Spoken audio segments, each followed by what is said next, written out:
안녕하세요. 오늘은 우리가 지위와 역할에 대해서 학습해 보도록 하는 시간을 갖도록 하겠습니다.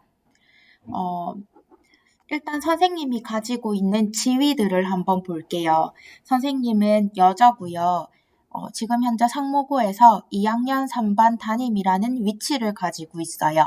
동아리 시간에는 거리의 만찬이라는 동아리 담당 교사라는 위치를 가지고 있고 2학년 실안에서도 각각의 그 지위가 좀 나뉘어져 있거든요. 부장 선생님 계시고 그다음에 선생님 같은 경우는 창의적 체험 활동을 담당하는 선생님이고 또 어떤 선생님은 생활지도를 담당하는 선생님 이런 식으로 지위가 나뉘어져 있어요. 그리고 수업에 대해서는 사회문화 담당 교사고요. 우리 사회에서 여러분보다는 선생님이 어른이라는 위치를 가지고 있어요. 누군가에게는 친구라는 위치를 가지고 있고 우리 엄마랑 아빠한테는 딸이라는 위치를 가지고 있어요. 자, 그래서 이 지위들 말고도 선생님이 가지고 있는 지위가 되게 다양하게 있는데 어떤 상황에서 어떤 위치를 가지고 있는지 그 위치를 지위라고 부릅니다. 자, 한 개인이 사회 속에서 차지하고 있는 위치를 지위라고 불러요. 딸이 될 수도 있고요. 아들이 될 수도 있고 맞이, 손자와 같이 개인의 의지와 노력과 상관없이 그냥 살면서 주어지는 것. 어떨 때는 태어나면서 주어지기도 하고 그냥 시간이 흐름에 따라서 자연스럽게 내가 노력하지 않아도 주어지는 경우가 있어요. 그런 지위를 귀속지위라고 불러요. 반면에 회사원, 대학생, 어머니, 아버지와 같이 내가 이렇게 해야지 의지를 갖거나 노력을 통해서 후천적으로 획득한 지위를 성취지위라고 부릅니다. 회사원이 되려면 회사에 입사를 해야 되고요. 대학생이 되려고 해도 내가 그 대학생 되려면 고등학교 졸업장이 필요하잖아요. 그 졸업장을 따기 위해서 노력을 해야 되죠. 엄마와 아빠가 되는 것도 노력이 필요해요. 어떤 배우자를 만나서 결혼을 하고 자식을 기르는 그런 과정에 노력을 해야 엄마 아빠라는 지위를 가지게 되거든요. 그래서 정리해 볼게요. 한 사회에서 개인이 차지하고 있는 위치를 지위라고 부르는데 그런 지위는 두 가지로 나뉩니다. 귀속지위와 성취지위. 귀속지위는 태어나면서부터 받기도 하고요. 아니면 시간의 흐름에 따라서 자연스럽게 나한테 거저 주어지는 걸 뜻해요. 그런데 회사원, 대학생, 어머니, 아버지처럼 내가 의지를 갖고 노력을 해야만 후천적으로 얻을 수 있는 지위, 그걸 성취지위라고 부릅니다. 전통적인 신분사회에서는 귀속지위가 중요했지만 현대사회에서는 내가 기를 쓰고 노력해서 얻어야 할 지위들이 훨씬 많아요. 전통 신분사회에서는 내가 태어났을 때 노비인지 양반인지가 되게 중요한 문제였거든요. 그래서 태어나는 거에 따라 어떻게 태어나느냐에 따라서 내 앞에 생이 많이 달라졌는데 이제 현대사회부터는 내가 애초에 노비인지 양반인지가 중요한 게 아니라 그래서 내가 열심히 해서 무엇이 되었느냐, 무엇을 가지게 성취했느냐 이런 것들이 더 중요한 요건을 가지고 있다고 볼 수 있습니다. 그래서 내 노력 여하에 따라서 내 신분이 결정되는 거겠죠.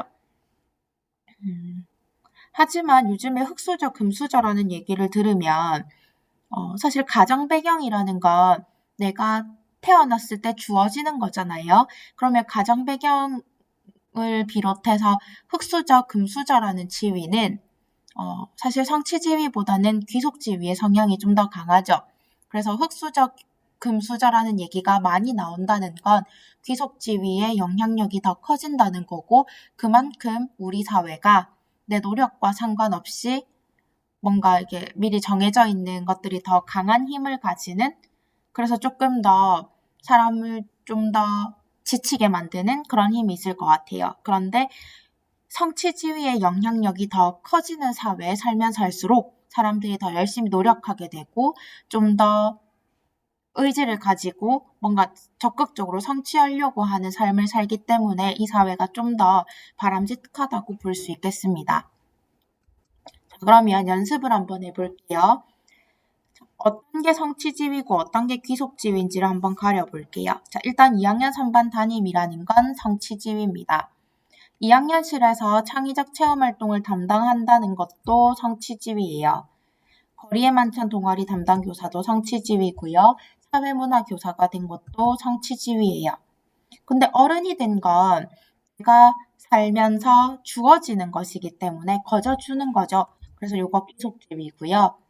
친구는 내가 누군가의 친구가 되려면 그만큼의 에너지를 많이 쏟아야 되겠죠. 성취지위입니다. 딸로 태어나는 건 귀속지위고요. 여자로 태어나는 것도 귀속지위입니다. 연습 한 번 더 해볼게요. 청소년이라는 지위는 내가 태어났을 때부터 주어지는 지위는 아니지만 내 의지와 능력, 노력에 상관없이 그냥 살면서 주어지는 지위니까 청소년은 귀속지위입니다.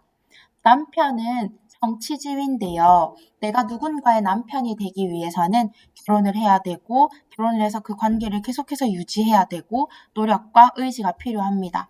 장모가 되는 건 성취지위입니다. 장모가 되기 위해서는 내가 자식을 낳아야 되고 자식이 결혼을 해야 되고 그 딸의 남편이 사위를 봐야 되는 거죠. 그 사위를 봤을 때 내가 장모라는 소리를 듣게 되니까 장모라는 위치를 가지게 되는 거니까 이것도 성취지위가 되겠습니다. 그런데 그 지위에 따라서 요구되거나 기대되는 행동 양식을 역할이라고 부르는데요. 선생님한테 기대하는 선생님의 역할이 뭐야? 선생님은 수업을 해서 지식을 가르쳐 주는 거, 그게 역할이지. 이걸 너희들이 쌤한테 기대한단 말이야. 학부모도 쌤한테 기대한단 말이야. 우리 사회가 쌤한테 그걸 요구한다고요. 선생님이 수업 시간에 너희들이랑 그냥 마냥 재밌게 놀 수도 있어. 그냥 수업에 대한 부담을 가지지 않고 너네랑 그냥 재밌게 얘기하면서 그냥 놀고 말 수도 있어요.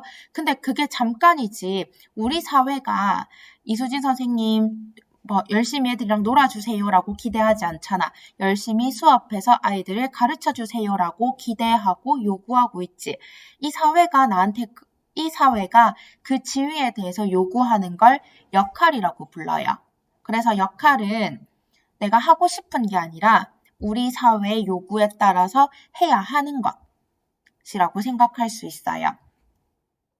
자, 이런 내가 무엇을 해야 하는지 그 옆에 그림 한번 보자.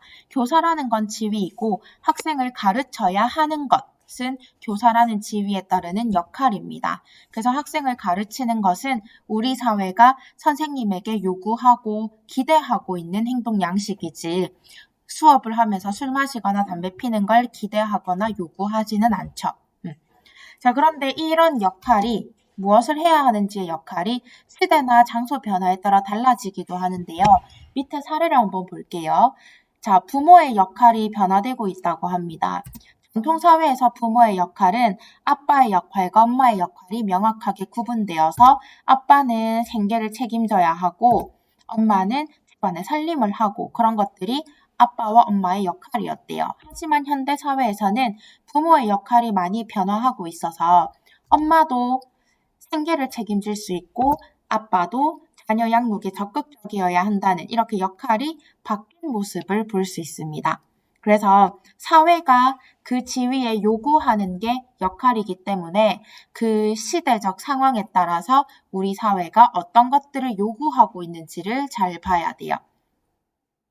그래서 옛날에는 네이버 지식인 이런 거 인터넷이 발달하지 않았을 때는 교사한테 지식을 잘 전달하는 것들이 많이 요구되었었거든요. 그런데 지금은 지식을 전달하는 것뿐만 아니라 지식을 어떻게 찾아서 쓰게 하는지 지식의 전달뿐만 아니라 이걸 응용하고 탐색하고 이런 탐색하는 능력을 향상시켜주는 게 좋다고 하더라고요.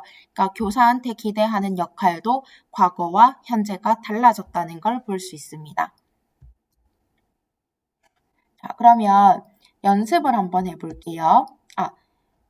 근데 같은 지위와 역할을 가졌다고 해도 실제로 어떻게 행동하는지는 달라질 수 있거든요. 자, 연습을 한번 해볼게요. 자, 학생 2명 있습니다. 이 학생들은 역할이 똑같아요. 교칙을 지키자. 그런데 위에 있는 학생은 교칙을 지켜서 교복도 단정하게 입고 술, 담배를 하지 않았지만 밑에 있는 학생은 교칙을 지키지 않아서 교복도 바꿔 입고 술, 담배를 했어요. 자, 이랬을 때 어떤 학생한테 상점을 주고 어떤 학생한테 벌점을 줄까요? 그렇지. 위에 있는 학생한테는 상점을 주고 밑에 있는 학생한테는 벌점을 줄 거예요. 이게 무슨 차이냐면 똑같은 지위를 가지면 똑같은 역할을 가질 수밖에 없어요. 하지만 그 역할을 어떻게 수행하는지 구체적인 행동에서는 위에 학생과 밑에 학생이 다를 수 있는 거죠. 자, 줄치문장 다시 한번 읽어볼게요. 같은 지위와 역할을 가졌다 해도 역할을 실제로 수행하는 방식은 차이가 날 수 있어요. 그래서 지위에 따라 요구되는 역할을 실제로 수행하는 걸 역할 행동 또는 역할 수행이라고 하고요. 역할대로 역할 수행을 잘했을 때는 상점이 주어지고 역할대로 역할 행동을 하지 않았을 때는 벌점이 주어지게 됩니다. 그렇다면 상을 줄지 벌을 줄 건지에 대한 평가는 역할 행동을 기준으로 내려지는 게 일반적이에요. 자, 이제 역할 갈등에 대해서 보겠습니다. 아까 맨 첫 번째 화면에서 보듯이 이제 사회가 복잡하면 복잡해질수록 사람은 여러 가지 지위를 동시에 가지는데요. 지위가 여러 개인 만큼 그거에 따른 역할도 여러 개가 될 수밖에 없어요. 이때 서로 다른 지위에 따른 역할끼리 충돌이 발생하는 걸 역할 갈등이라고 합니다. 자, 쉽게 말해서 이런 상황이라고 생각하면 돼요. 이 사람이 회사원이라는 지위도 가지고 부모라는 지위도 가지고 있는데 일단 회사원으로서는 출장을 가야 할 일이 있어요. 하지만 부모로서는 그 자녀의 담임 선생님과 상담을 하기로 약속이 되어 있는 거야. 그러면 이 역할 두 개를 마침 이게 동시에 날짜가 잡힌 거지. 원래 상담을 하기로 했는데 갑자기 회사에서 출장을 가래. 그러면 이 역할 두 개를 동시에 할 수 없어서 고민에 빠지게 되겠죠. 이걸 역할 갈등이라고 불러요. 그래서 회사원으로서 해야 할 역할, 학부모로서 해야 할 역할 간의 충돌이 나타나서 무엇을 해야 될지 고민할 수밖에 없는 상황, 이걸 역할 갈등이라고 부릅니다. 자, 이 상황을 한번 더 볼게요. 내일 학생의 긴급 모임이 늦지 않게 와. 내일 농구 동아리에서 다른 학교 동아리랑 시합하기로 했는데 어떡하지? 자, 지금 남자아이가 난처해 보이는 모습인데요. 이 남자아이가 고민하는 이유는 이것 때문이에요. 일단 학생의 임원이라는 지위를 가지고 있어서 회의에 참여해야 되는 역할이 있습니다. 하지만 농구 동아리 부원이라는 지위도 갖고 있어서 이 농구 동아리 농구 시합에 참여해야 한다는 역할도 가지고 있어요. 마침 이게 다 똑같은 날에 이루어져서 무엇을 해야 될지 고민이 되는 상황. 이걸 역할 충돌이라고 부릅니다. 좀 더 간단하게 정리를 하면요. 역할과 역할이 동시에 발생해서 고민이 되는 상황인데 역할은 우리 사회가 나한테 이렇게 해라라고 기대하는 거라 했잖아. 해야 하는 것과 해야 하는 것의 충돌이라고 볼 수 있습니다. 이것도 해야 하고 저것도 해야 하는데 둘 다 동시에 하지 못해서 고민하는 상황, 요게 역할 갈등이에요. 자, 그런데 여러분이 가끔 착각하는 경우가 있는데요. 하고 싶은 것과 하고 싶은 것이 충돌해서 벌어지는 건 요건 역할 갈등이 아닙니다. 딱 요것까지만 역할 갈등인데요. 예를 들어서 내가 짬뽕을 먹고 싶고 짜장면도 먹고 싶다라고 하는 건 역할 갈등이 아니라 그냥 기호의 차이예요. 역할은 해야 하는 것이기 때문에 해야 하는 것과 해야 하는 것의 차이, 충돌이 벌어지는 것, 이걸 역할 갈등이라고 부릅니다. 자, 그럼 이런 역할 갈등이 현대사회에 가면 갈수록 더 많이 발생하게 되는데요. 이런 갈등을 해결하려면 먼저 우선순위를 따지는 게 제일 중요해요. 그러면 내가 아까 회사원과 부모의 역할이 충돌됐을 때 내가 회사를 우선으로 할 건지 가족을 우선으로 할 건지를 먼저 결정해야 합니다. 그래서 합리적인 타협점을 찾아야 되고요. 만약에 내가 회사를 선택했다면